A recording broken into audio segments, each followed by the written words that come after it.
this paper is telling you that you've never been breathing right. That feels probably right. That's what it's saying. We have our toolbox of systems. We have medication, we have diet and exercise, we have the ADHD strategies that we teach, and then we have this new little section called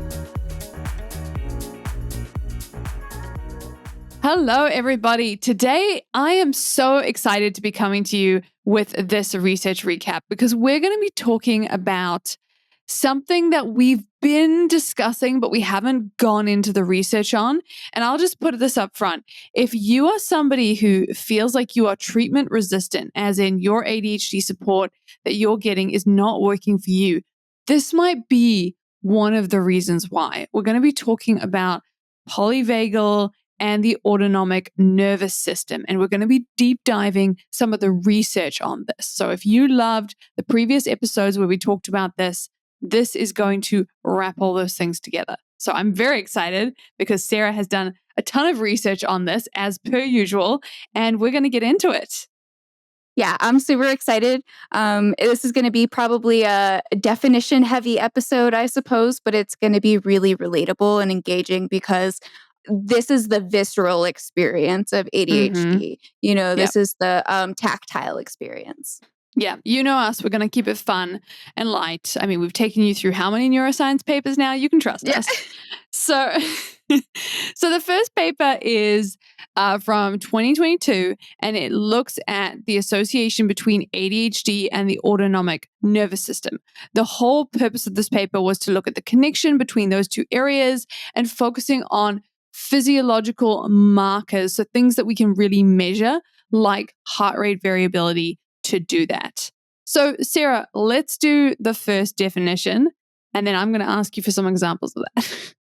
Sure. So I think the first thing I need to do is define autonomic nervous system. Usually in these episodes, we're talking about the central nervous system, but the autonomic is the automatic.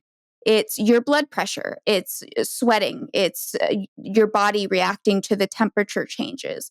It's sort of the part of the nervous system that controls your visceral functions. Yeah, and that can happen very quickly. Yeah. So if I'm looking at my body, I'm trying to figure out where my autonomic nervous system is. Where is it? Is it like the whole body? Is it, tips of the fingers? What are we talking about here? So that's interesting. Actually, the autonomic nervous system is mostly in the brain as well. It's there's a couple of different centers. Hypothalamus was mentioned. Brainstem was mentioned.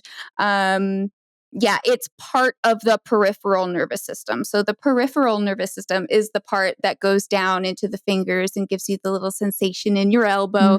But the autonomic part is like the connection between presumably the central nervous system, the brain and the rest. It feels like it's part of like the old system, like the cerebellum and the hypothalamus. Like that's really interesting. Okay. So we're talking about that part. What does that part do? Like, what is that part doing, or in some cases, not doing very well? What this paper is like it's a literature review. So they're looking at a bunch of different studies.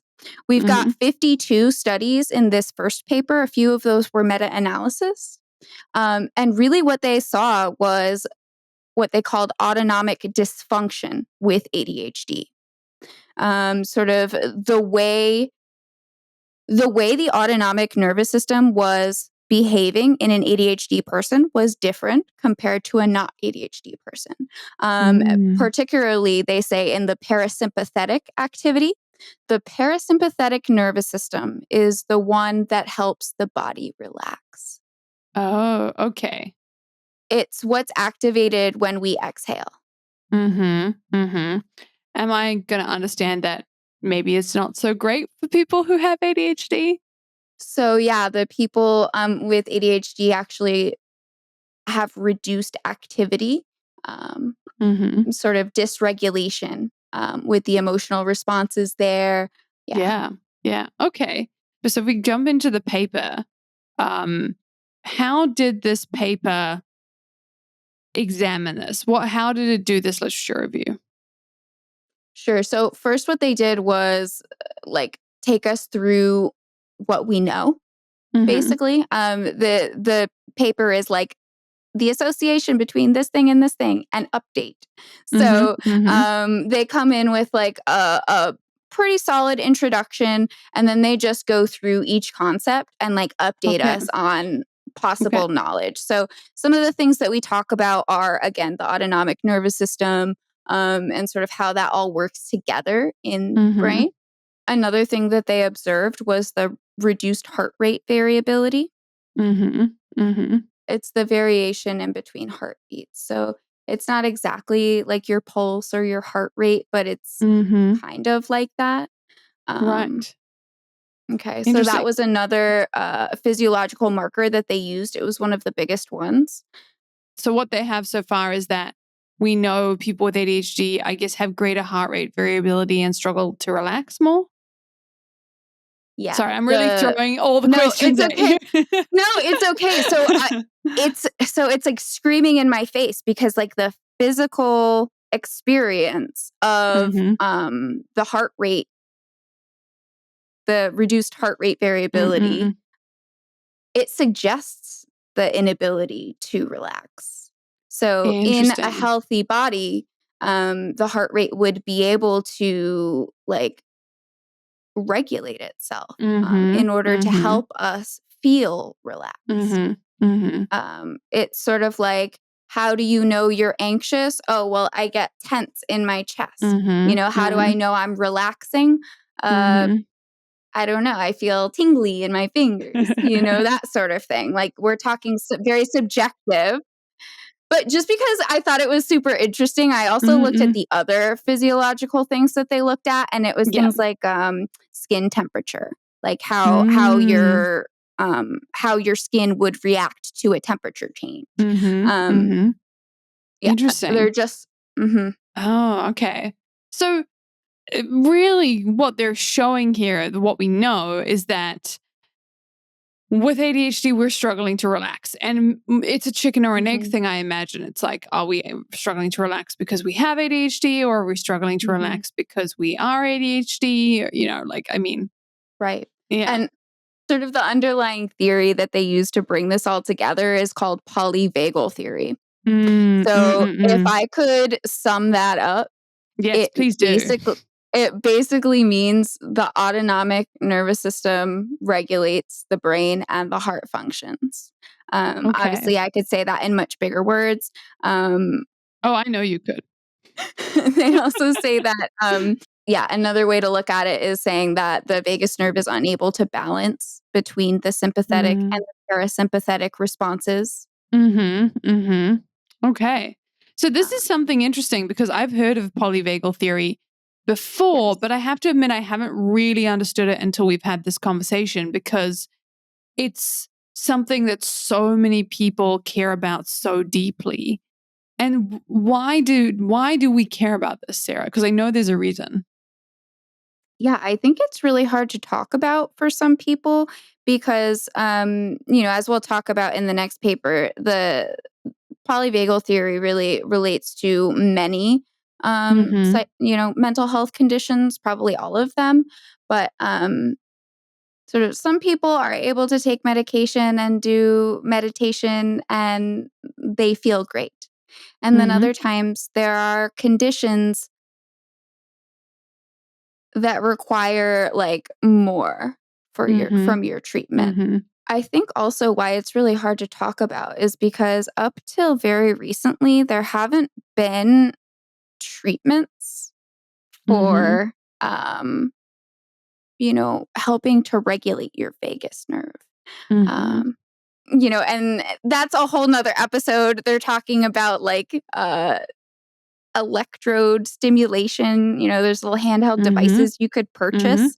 Wow. That's wild. But also regular, holistic, good old somatic stuff like breathwork and mindfulness is also used.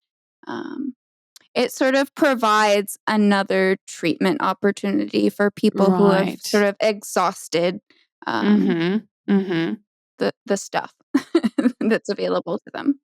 What you're saying is, by understanding about polyvagal theory, we are putting ourselves in a position where we have our toolbox of systems. We have medication, we have diet and exercise, we have the ADHD strategies that we teach, and then we have this new little section called like polyvagal theory, autonomic nervous system, that kind of stuff. Is that the case? Yes, I do believe so. Okay, well, that's pretty exciting. If that's the case, then that is pretty exciting. I can see why this is something that so many people have been talking about. Because when we did this episode with Abby, a bunch of people messaged us about this, and so this is kind of what prompted us to have this conversation. Hey, you listening to this podcast. If you like what we do and you want to hear more of it, there is one way to make sure that that happens. Please go ahead, subscribe, and leave a 5-star review. We have been told 5-star reviews can help us to get seen by more people, which means more people are going to learn about ADHD strategies. Just press the button. Just give us a 5-star review. Obviously, they went through key points. What else did they find in terms of challenges, things like that? Yeah, so the rest of this conversation is great to jump into like the limitations because they really struggled with this analysis because so many reasons. Okay, so for one, the variability in symptoms between ADHD inattentive and ADHD hyperactive is so significant, they say, that it made it difficult to say like ADHD people struggle with this specific autonomic dysregulation. They were unable to draw like very specific conclusions. And some of the studies also had inconsistent results. So, some studies found reduced parasympathetic activity while others sort of either didn't. Yeah. Interesting. And also, like, this is a super new, I don't want to say super new, but it's a relatively new theory. So there's not a lot of standardized measures. We talk about that sometimes, how it can be difficult to compare papers that aren't measuring the same thing. And that happens a lot with this framework. Yeah, even in an old theory, to be honest, we can have these problems. It's true. We've seen them. Okay, so that's kind of the problem is like we think that this is a thing. We are measuring it. It does seem to be a factor, but we're struggling to really effectively measure it with ADHD. And I will say before we kind of throw it out with the bathwater, we've struggled to effectively measure a lot of things that are highly regarded. I think sometimes we can say, oh, well, there's not enough research. I think when this is it's not going to get me canceled, but like, this is a perspective I have of like this stuff that people are like, well, obviously this is the case. And then when we look at the research for it, we're like, that research wasn't the best. And then there's stuff like this that, people might say, oh, well, this seems like maybe it's not real, quote unquote. But then it's like, well, is it being measured as effectively as other things? So maybe we should give it another, like a proper look, basically. It's also one of the only theories right now that tries to explain why people with ADHD might struggle with sort of the social and emotional symptoms and experiences that have been well documented in like the thematic analysis. So that's why I think I'm just so keen to like give it a shot. Yeah, definitely. And I think you're not alone. I do see what you're saying. Yeah. I think a lot of people are. I think this is an interesting one to talk about. And the reason I was curious to do the research on it is I think you're not alone. I think a lot of people are very enthusiastic about it. And then I think there's a ton of people who are like, I don't know what that is, but I'm going to put it in with X, Y, and Z, and I'm just going to dismiss it entirely. And so what we're kind of doing here is we're having the research conversation. And the research isn't 100% right now. We'll talk about the next paper in a second. But we do have to test it against the standards of other kinds of research, which, we talked about sleep, we've talked about exercise, like some of those papers are better than others.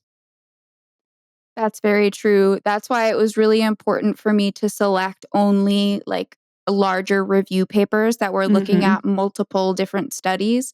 And actually the next paper is like creme de la creme of Woohoo. Okay, I'm excited literature now. review. So I was like, yes. But it's not ADHD specific, but that's okay. We'll talk about Okay. it. We'll let it pass for this time. Okay. So the Yeah, next just give me a break. yeah, gosh. So the next one is from 2024, hot off the press, as we do. And it is entitled Feeling Safe, a systematic review through the lens of polyvagal theory. And what they wanted to do was they wanted to examine psychiatric disorders, including ADHD, from the perspective of polyvagal theory. So really getting into what we were just talking about. And it was a comprehensive, systematic literature review. It did all the things that you want a systematic literature review to do. In fact, I think I saw your comments about like, check out this like Prisma format. So if you want to look at it and you like that stuff, I highly recommend it. Yeah, it was very exciting to have this paper because they, the Prisma guidelines are like, I don't really know what they are, but they're a standard, right? You see them and like they're rigorous. When you do them and you have but- ADHD, you're like, but then at the end, you're like, okay, this is the gold standard. So that's amazing. Yeah. Yeah, and it was really thorough. If I had wanted to read about the other findings on like depression and anxiety and things like that, but I focused on, just the ADHD part. But I do want to flag that because this is a meta-analysis, they just grouped all childhood disorders together. So like ADHD, ASD, which is autism, and ODD, which is oppositional defiance disorder. Yep. We should rebrand that, but we're working on it. We'll get to it, guys. We have other acting as if we have any control over that stuff. Right. Yeah. Why not? So this paper used less studies. They only had 20 when all was said and done. They started with like 352. I left you a comment because sometimes you ask. Yeah. So yeah, they really had rigorous guidelines for what was going to get into this paper. And then you included 20. So that's a big shift. What made them make the cut? What was it about those 20 that made them worth being in this paper? Well, some of them get excluded for having duplicates. Some of them sort of don't have full text. But they excluded anything that was about sociability, resilience, emotional regulation, anything about medical diseases. They were really, really trying to focus on finding just the papers that spoke to this particular issue for this particular group. Yeah, and some of the actual like tests that they were doing were again that electrodermal response, so like the changes of the skin. The other one was respiratory sinus arrhythmia. That's like how your heart rate is impacted by your breathing. Interesting. And that sort of thing. And just to see like how your body regulates normally compared to sort of either a neurotypical or in this case, somebody with depression or, So what did they find then? Because now you got me thinking about my breathing. So what did they find? So they found that autonomic dysregulation is a common feature in ADHD, among others. I skipped this part in the beginning, which I shouldn't have. Polyvagal theory is separated into sort of 3 parts of the vagus nerve. So there's the ventral vagus nerve that promotes safety and social engagement. There's the sympathetic nerve, which is the fight or flight. And then there's the dorsal vagus nerve, which is sort of the shut down and freeze response. Interesting. And then dysregulation across those 3 impacts your overall mental and probably physical health. Yeah. Yeah. So you've got these 3 ways that you do it, and they're testing those using things like your like electricity on your skin. Mm-hmm. Yeah, and just Wow. temperature difference. Wow. And even just measuring how your heart rate responds to your breathing, like I said. Okay. Interesting. Yeah. This is kind of like physical neuroscience. I really like that. Yeah, it's starting to get really combined. So this paper Mhm. also talked about the biochemical process that happens in the body Mhm. after dopamine turns into noradrenaline as part of Mm. the stress response. Mhm. Um, and like then it turns into like actual chemicals in the body. I forget what they were called, but yeah, it really starts to all bring it together. It gets really exciting, but also really dense, I think. And that's why it can be really difficult to explain it. Yeah, yeah, definitely. So that's kind of funny because I think people think it's difficult to explain because it's not very scientific, but actually it's difficult to explain because it's so scientific and there's so Yeah. much depth to it.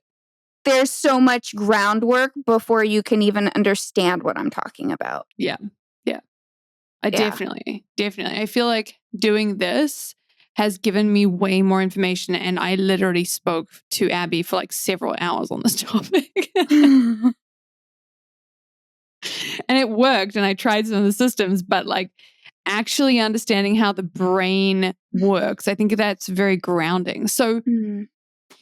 And I think that's a shame too, because like that's probably limiting our ability to have research on this topic, right? Like mm, if people have stigma against this theory, then nobody's going to want to study it because they're going to think it's all woo woo.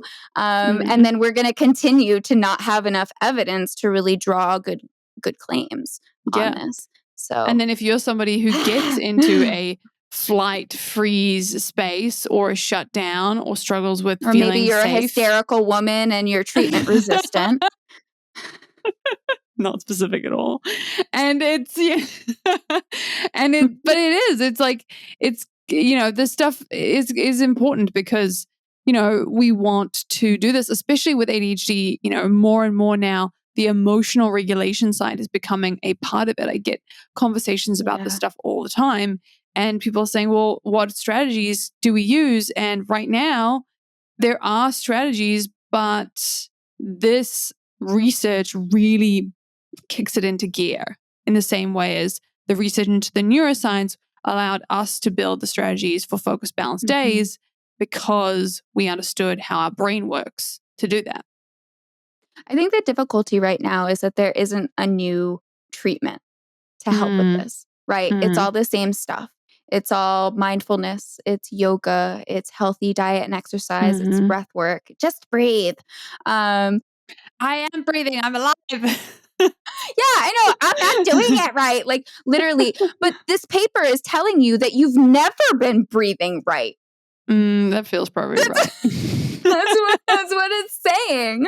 Um, Also, I don't know if you've heard this, but I've heard from many of my clients who have some sort of dysautonomia, anyway, dysfunction of the autonomic nervous system, whether it's POTS, mm, that like fainting thing, or even Raynaud's is part of this. Um, wow. yeah, That's crazy. it's involved in a lot of the comorbidities that Mm-hmm. are well known to Mm-hmm. be part of ADHD. So it's Yeah. sort of like I was thinking about this and I was like, yeah, I know this is a lot to like explain, but if you really just think about your personal experience as a neurodivergent person with a sensitive body Mm-hmm. that has sensations, like Mm-hmm. when you're distressed by something or distracted by something in your body, it really, I don't know about you, but it really impacts my ability to like do stuff. Mm-hmm. Um, Mm-hmm. and I feel like I've heard that Yeah. from other 100%. neurodivergents. So like 100%. Yeah. this just makes sense to me on a visceral level. Yeah. Yeah. And I think that might be where this is funny. We spent almost as much time talking about the critiques of this, but I think it's worth it because I think Yeah. that might be where some of this comes from is that if you are somebody who experiences these feelings on a visceral level, and for those of you who are here, message us, let us know. We want to understand what you guys are going through. But if you're someone who experiences this, you don't really need a lot of convincing. Yeah, you're like, "Hi, it's me. Yeah, you're like, of course. Yeah, you've described to me. Brilliant. Like, let's get on with it. And if you don't experience this in the same way as I guess the ADHD side in general, you're like, what? You breathe Yeah. and then you're fine. Like, I'm not getting this. Or important third group, you do experience this, but you're currently ignoring it and it's going to end up burnout. Yeah, people who are convinced that they're purely rational and that their perfectionism is only because they just want to be like the best in their job. And that's Yeah. objectively a good thing, right? Yeah. Not at all emotional, right? And look, I've been It's there. totally fine. Okay. I'm an ex-academic who got all the way to my PhD without getting diagnosed with ADHD. So you know that I've been there.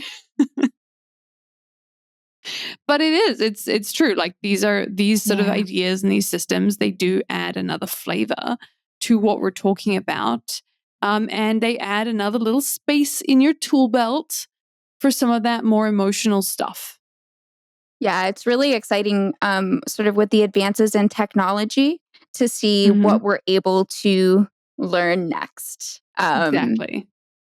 For people who are like, okay, I'm sold, you've sold me, this is a struggle with that I have, what do they do? I think to give a broad suggestion could potentially be harmful.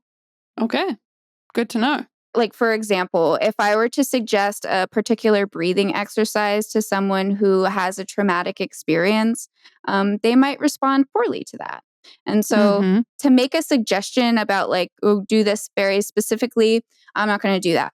But I will Mm-hmm. say, understanding why you feel what you feel can help you sort of Mm-hmm.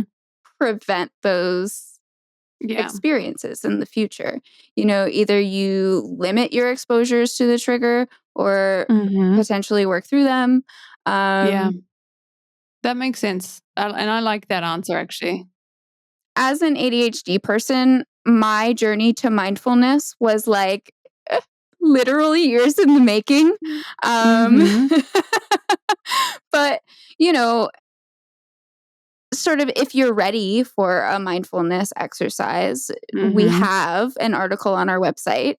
Yep. Um, Just message us mind, MIND. You can email us at sky@unconventional or on Unconventional Organizations Instagram, or you can message Sarah as well.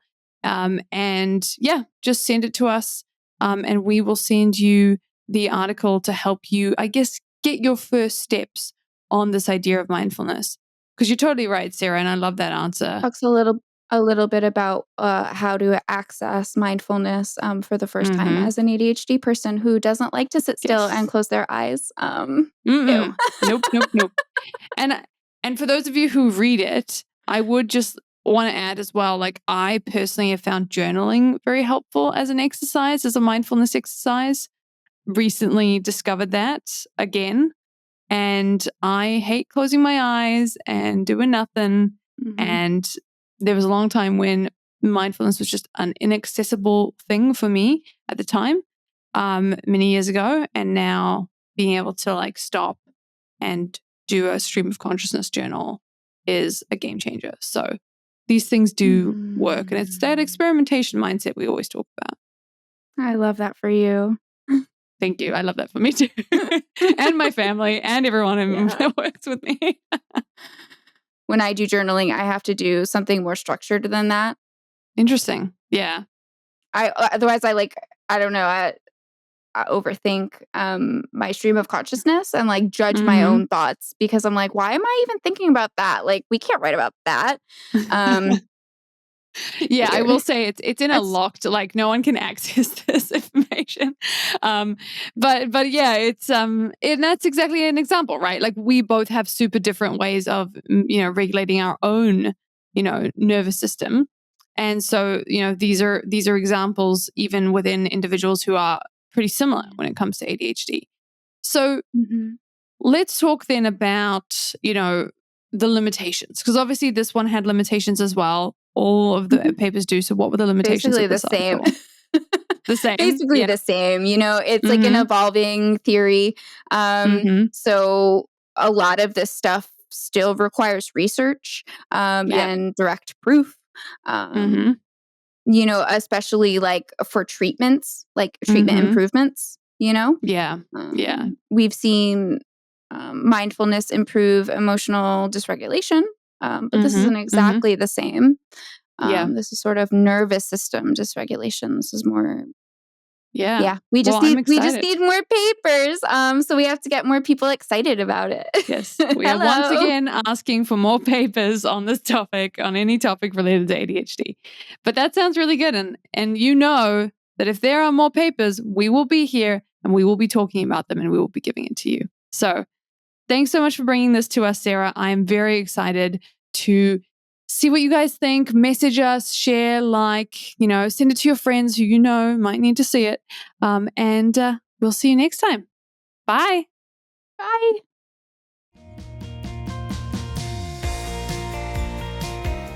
Thank you for listening, everyone. And a big thank you to Adam for making us sound great and Anastasia for making us look great. We couldn't do it without you.